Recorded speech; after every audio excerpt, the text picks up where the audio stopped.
jajaran Dewan Pembina, DPP, DPW, DPD, dan para caleg dan simpatisan PSI, serta semua organ relawan Pak Presiden yang hadir di sini ataupun yang menyaksikan secara langsung ini melalui TikTok, Facebook maupun Instagram. Dengan jelas, Ketua Umum PSI yang juga putra bungsu Presiden Joko Widodo menyebutkan organ relawan Presiden yang hadir dalam deklarasi dukungan PSI untuk baca pres Prabowo Subianto. Pernyataan Kaisang ini menjadi sorotan di tengah kekhawatiran publik soal netralitas Presiden dalam Pilpres pasca putra sulungnya Gibran Rakabuming Raka resmi menjadi bakal cawapres Prabowo Subianto. Pesaing Prabowo, Ganjar Pranowo, justru yakin Presiden Jokowi tidak akan memanfaatkan kekuasaannya untuk berpihak pada salah satu calon. Ganjar juga yakin fasilitas negara tidak akan digunakan Jokowi untuk memenangkan Prabowo Gibran. Tidak takut ada kekhawatiran fasilitas negara digunakan untuk mendukung Mas Gibran? Tidak khawatir jadi Mas Gibran? Pak Presiden yang akan melakukan itu.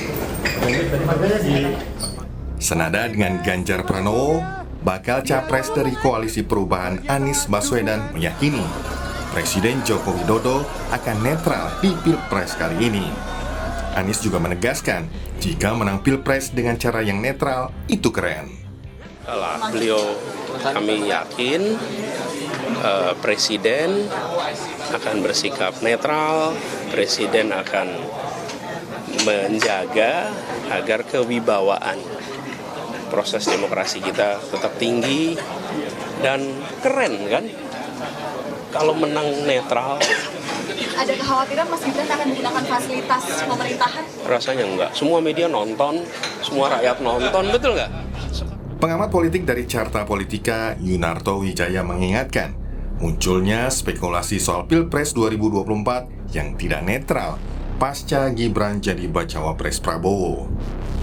Kondisi ini rawan intervensi kekuasaan, mobilisasi aparat, juga intervensi kebijakan pemerintah untuk memuluskan Gibran. Dan yang kedua, poin paling penting adalah Mas Gibran itu menjadi cawapres ketika ayahnya masih berkuasa.